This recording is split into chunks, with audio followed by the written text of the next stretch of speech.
반갑습니다. 장종료 시장점검입니다. 오늘 코스피 지수 하락 마감했습니다.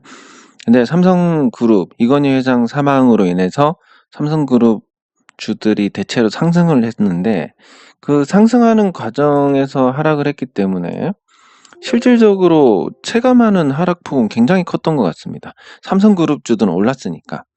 그래서 오늘 시장이 굉장히 나빴다라고 볼 수 있는데 뭐 코스피가 나쁜 거야 해외 증시 영향이 좀 컸다 이렇게 볼 수 있고 뭐 굳이 따지면 뭐 나스닥 선물이 하락했다 뭐 이 정도로 생각할 수 있는데 그러면 나스닥 선물이 왜 하락을 했느냐라고 또 가면 실적이 우려가 된다 이런 것들 실적이 나쁘다 그게 어떤 연속성 있는 재료인지는 조금 더 지켜봐야 될 것 같고 어차피 미국 부양책은 통과될 것이기 때문에 그 중간에 난항이 있더라도 크게 악재는 아니다. 뭐 이렇게 보면 해외 증시발 하락보다는 조금 다른 의미를 부여해야 되지 않을까 싶습니다. 그 첫 번째로 오늘 중소형주의 하락폭이 굉장히 컸습니다. 사실상 3억이 확정되는 분위기인데 그로 인해서 대주주 요건 강화에 따른 대주주 요건을 피하기 위한 매도세가 출회가 됐다라고 볼 수 있고 오늘 무사했던 종목들은 대체로 거래량이 없는 종목들 뭐 어차피 3억도 갖고 있지 않는 그러니까 3억 원 이상 보유한 주주들이 거의 없는 종목들 그런 종목들이어야 뭐 거래량이 없을 거니까 예, 그런 종목들은 무사했고 아닌 종목들은 많이 하락을 했습니다. 그래서 대주주 요건 강화에 따른 리스크 회피는 보다 적극적으로 해야 되지 않을까 생각이 들고 코스닥도 보면 거의 전업종 하락했습니다. 코스닥은 딱히 뭐 특별한 이유 없는데 마이너스 3.7%가 하락했습니다. 이게 바로 폭락의 전주곡이 울리고 있다는 건데 이미 시장에서는 이런 부분들을 계속 반영을 해왔고 코스피는 개인 투자자들 비중이 크지 않고 예, 그리고 그나마 또 있는 개인 투자자들도 대형주에 많이 투자를 하고 있습니다. 대형주는 개인이 팔면 기관 외국인이 사니까 오히려 좋은 거 아니냐 이렇게 볼 수 있는 거고 지금 코스닥은 개인 보유 물량만 60% 정도인데 진짜 이대로 가면 큰일 날 것 같습니다. 네, 그렇기 때문에 뭐 사실 정부에 있는 정책 결정자들이 보면 뭐 대부분 다 사법고시 통과에 서울대 뭐 이런 분들이신데 얼마나 똑똑하겠습니까? 뭐 설마 제가 알고 있는 걸 모르겠습니까? 다만 어떤 정책적인 조율을 위해서 뭐 간을 보고 있는 게 아닌가 이런 생각이 드는데 근데 좀 안타까운 게 시장이 폭락하고 나면 어떤 대책을 내놓을 가능성이 크다는 점에서 우리는 뭐 무조건 현금 비중을 틈날 때마다 늘리는 것으로 대응을 할 수밖에 없습니다. 예, 그리고 코스닥을 보면 코스닥이 오늘 이유 없이 빠졌습니다. 이건 명백하게 대주주 요건 관련된 거고 제가 말씀드렸듯이 이렇게 한 번, 두 번, 세 번 계속 때리면 요 개념을 말씀드렸습니다. 얼음이 푹 깨졌습니다. 그럼 사람이 얼음 아래쪽으로 가라앉았습니다. 얼음이 깨져가지고. 그러면 여기서 살려면 어떻게 해야 됩니까? 빨리 후다닥 나와야 됩니다.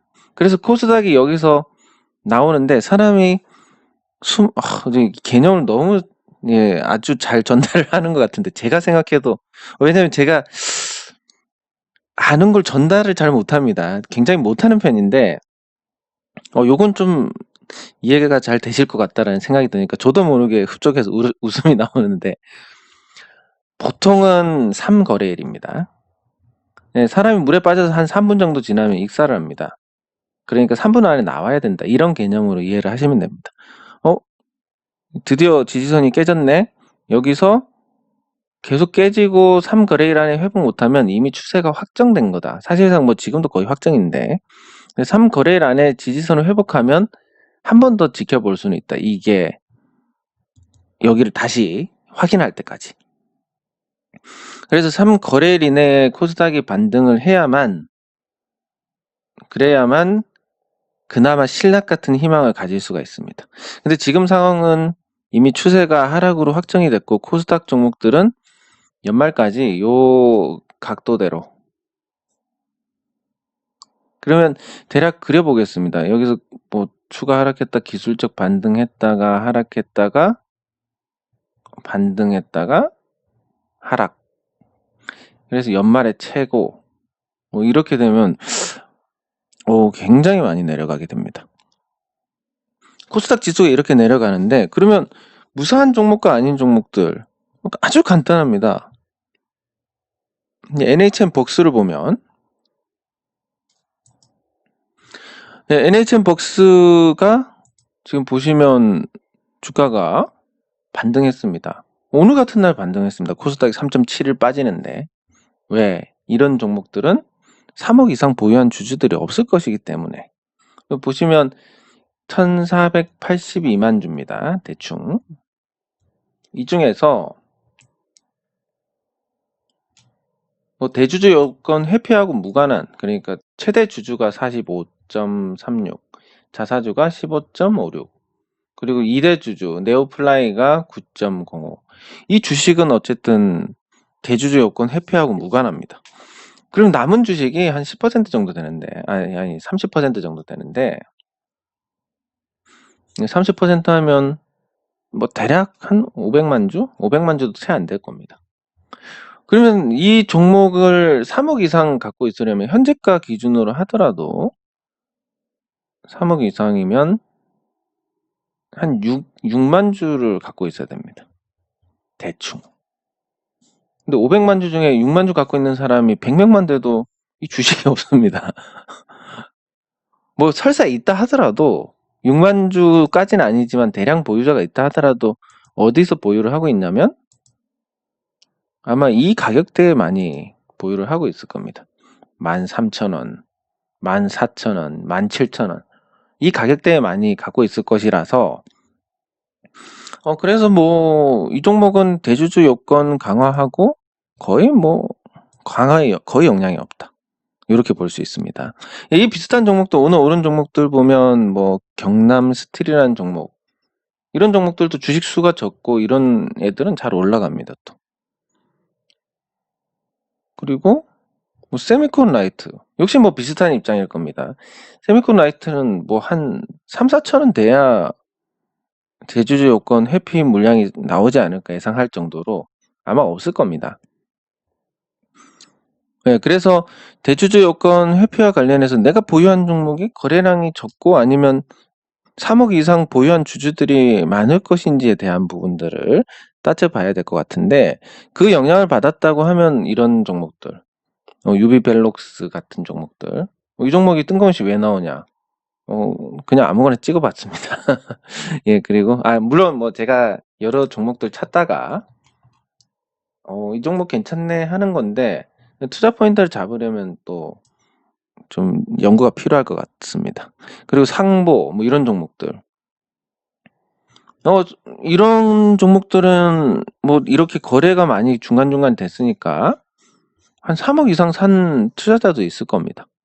그러면 이제 결정 나는 순간부터 때리기 시작하는 거니까 뭐 빠질 수밖에 없다라고 볼 수 있고, 대창 솔루션도 아마 그런 영향이지 않을까. 왜냐면 이게 기술적 반등이 있기는 한데 굉장히 진짜 형식적으로 한번 그리고 한번 띡, 그리고 여기서 21선 부근에서 한번 띡, 그리고 중심선까지 밀린 거 내일 반등이 나올지 안 나올지 모르겠지만 어쨌든 이렇게 형식적으로 반등이 나온다는 것은 이 종목의 어떤 대주주 요건이라든지 이런 펀드멘탈과 무관한 매도가 존재를 한다라는 의미입니다. 지금 빅히트 보시면 아시겠지만 이 빅히트가 여기서 바운딩 한 번 없이 내려갔다. 이 정도면 바운딩을 할 만한 충분한 조건이었음에도 불구하고 바운딩 없이 내려갔다. 왜? 대기 매도세가 많아서. 그러면 여러분들 생각을 잘 하셔야 됩니다. 차트에 모든 답이 있다고 생각하는 사람들은 어떻게 당하겠습니까? 작정하고 파는 쪽이 있으면 그냥 죽는 겁니다. 차트 보고 매매하는 사람들은. 반대로 수급적으로만 접근을 한다. 그럼 기술적으로 이 자리에서는 오르기 쉬운 자리고 내리기 쉬운 자리고 이런 부분들을 판단을 할 수 있기 때문에 또 수급만으로 판단하는 게 다가 아닙니다. 또 가치만으로 판단하는 것도 다가 아닌 게, 가치가 아무리 좋아도 뭐 저기 한국전력 같은 경우는 10년 동안 계속 저평가 상태입니다. 뭐 그런 것들. 그래서 가치나 수급이나 아니면 기술적 분석이나 차트, 이런 거 모두 복합적으로 해서, 그리고 제일 중요한 거 뭐 인간 지표까지 곁들여 가지고, 여러분들 주변에 주식 잘하는 사람 찾을 필요가 없습니다. 잘하는 사람이 뭐 잘 알려주지도 않을 뿐더러 잘하는 사람 찾다가 잘하는 척하는 사기꾼한테 걸리는 게 이 바닥입니다. 예, 그래서 주변에 주식 진짜 못하는 분들하고 잘 친해주시면 그쪽에서 산다, 팔면 되고, 그쪽에서 판다, 사면 됩니다. 정말 간단합니다.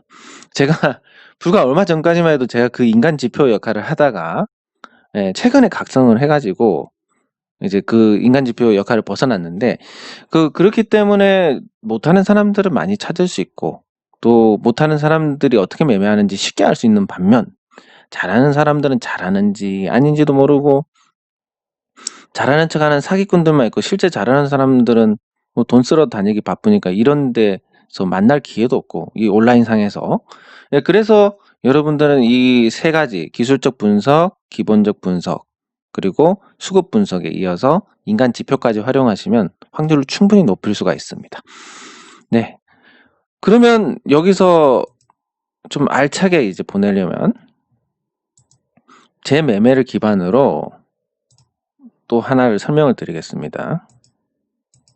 아이고. 제 매매를 기반으로 설명을 드릴 부분은 이겁니다. 제가 지금 빅히트 5주를 보유를 하고 있습니다. 제가 이 5주를 보유한 이유가, 저는 손절을 안 하니까. 그러면 한 주 들어가려고 했습니다. 처음에는. 바운딩을 보여드리려고. 근데 그 한 주를 어떻게 했습니까? 바운딩이 예상되는 가격이 상황이 안 좋을 때 17만 6천 원이었습니다. 자, 요걸 가지고 바운딩이 예상되는 가격이 17만 6천 원이었는데, 이날 이제 바운딩 가격까지 왔습니다. 그리고 그날 저점을 아주 기가 막히게 잡았지만, 그 전에 한 주 여기서 19만 2,500원에 이대로 바운딩을 하나 하는 그런 판단. 차트는 종가로 만들어지는데, 장중에 종가가 나오지도 않은 장중에 그런 판단을 섣불리 해가지고 매수하고 이 한 주가 물렸습니다.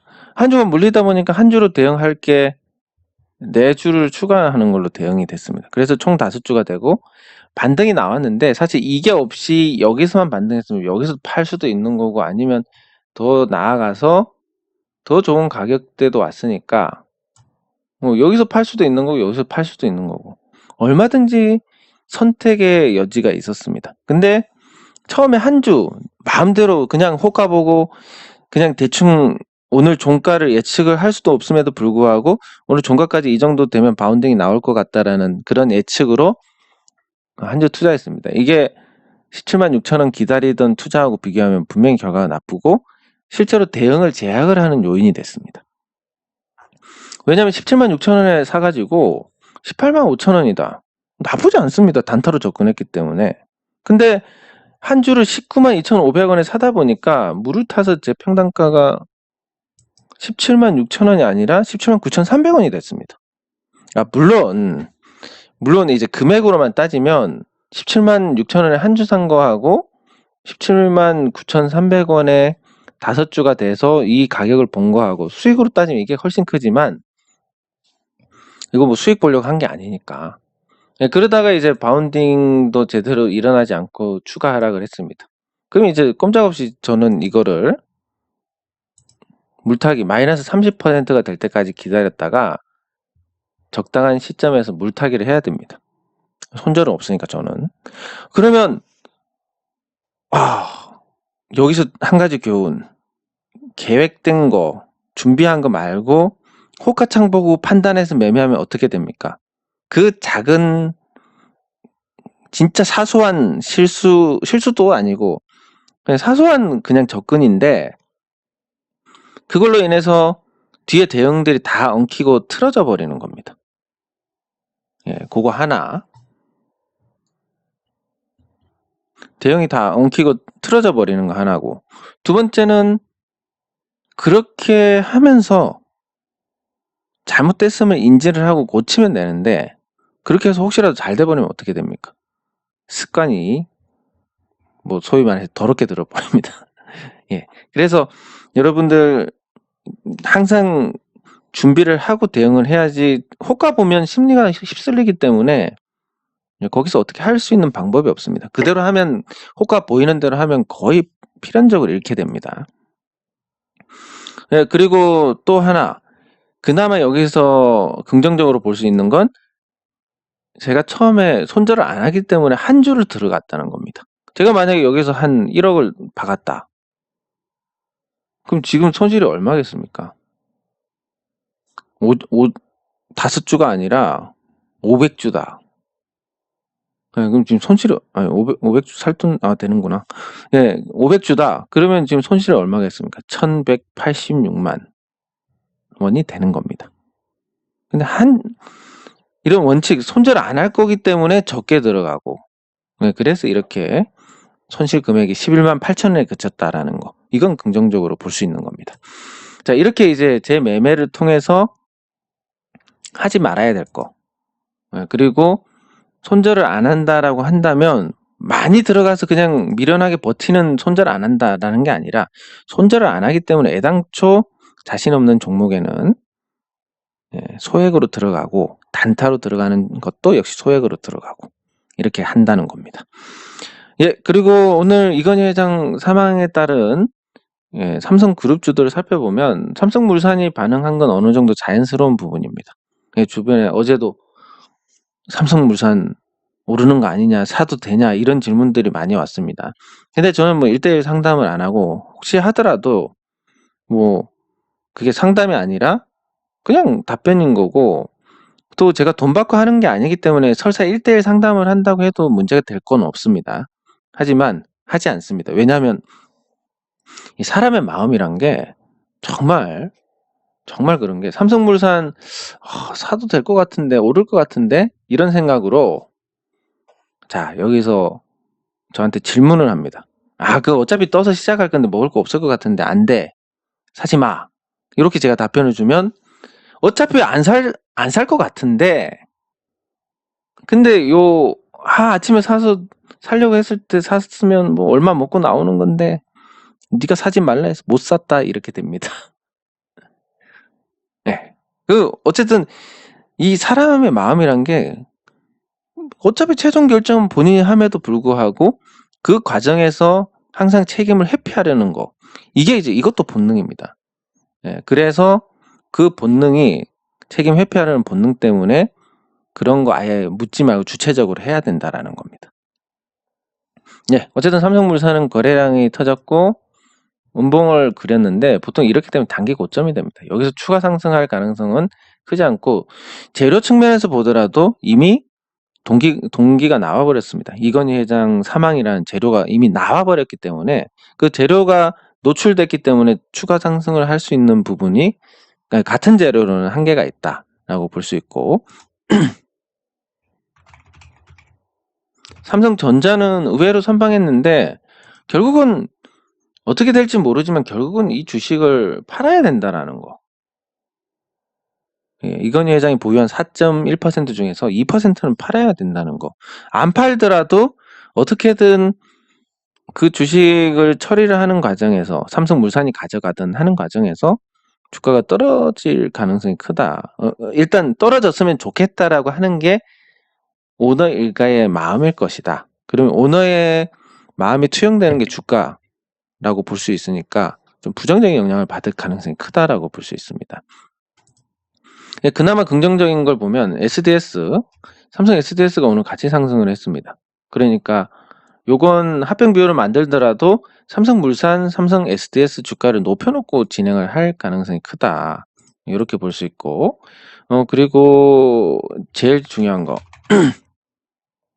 삼성생명은 오늘 더 많이 밀렸는데 요렇게 됩니다. 상속세는 이 상속 시점에서 전후로 2개월입니다. 예, 그러니까 당장 주가가 오르는 것보다는 어떻게든 눌러놨다가 2개월 후에 빵 터지는 쪽으로 생각할 수 있고, 삼성생명법이 통과되는 부분에서 시장 관심을 받을 수 있더라도 이미 한번 이렇게 거래량 터져서 음봉을 만들어 버렸기 때문에 만약 이 중간에 삼성생명법 통과되더라도 또 밀릴 가능성이 큽니다. 이렇게 해서 상속 마무리되면 이제 삼성생명이 삼성전자 지분을 처분을 하겠다, 이런 발표를 하면서 관심을 받을 가능성이 크다. 그래서 제가 오늘 여기서 일부 팔았습니다. 우리 스터디에서 삼성생명 갖고 있는데 역시 일부 팔았습니다. 예. 그렇게 해서 부담을 줄이고 나중에 2달 있다가 적당한 시점에서 재매입해도 되는 거고, 아니면 그냥 부담 없이 남은 물량만 들고 가도 되는 거고, 이렇게 해서 대응을 해 나갈 수 있는 겁니다. 네, 그리고 그 외에는 딱히 특별하게 볼 종목은 없을 것 같습니다. 네, 이건희 회장 사후에 삼성그룹 지배구조 개편이 있을 텐데, 그거 관련해 가지고 제가 과거부터 삼성생명 지배구조 개편 관련해서 굉장히 많은 글들을 써왔습니다. 그러니까 조금 과장을 하자면 삼성그룹 지배구조와 관련해서 아마 저만큼 알고 있는 사람이 그렇게 많지는 않을 것 같다. 하지만 뭐 타고난 어떤 헛발질에 또 감각이 떨어지는 부분, 그리고 아무래도 비전문가다 보니까 또 그런 예측의 어떤 좀 아전인수격 주식 투자를 하고 이러다 보니까 아전인수격으로 해석하고 이래가지고 뭐 그거에 대해서 이제 제가 예측하는 방향이 틀릴 수는 있는데 어쨌든 관련된 내용을 가장 많이 다루고 그동안 씹고 뜯고 맛보고 즐긴 게 아닌가 싶습니다. 그래서 요 삼성그룹 지배구조 개편과 관련해서는 제가 말씀드리는 부분이 어느 정도 참고가 될 겁니다. 아무리 제가 감이 떨어지고 헛발질을 해도 저렇게 한 6년 동안 계속 그 관련된 글을 적어왔는데 아무래도 아무것도 접하지 않은 사람에 비해서는 낫지 않겠습니까? 그래서 그거 참고 좀 하시고, 오늘 장 종료 후 시장 점검은 여기서 마치도록 하겠습니다. 수고하셨습니다.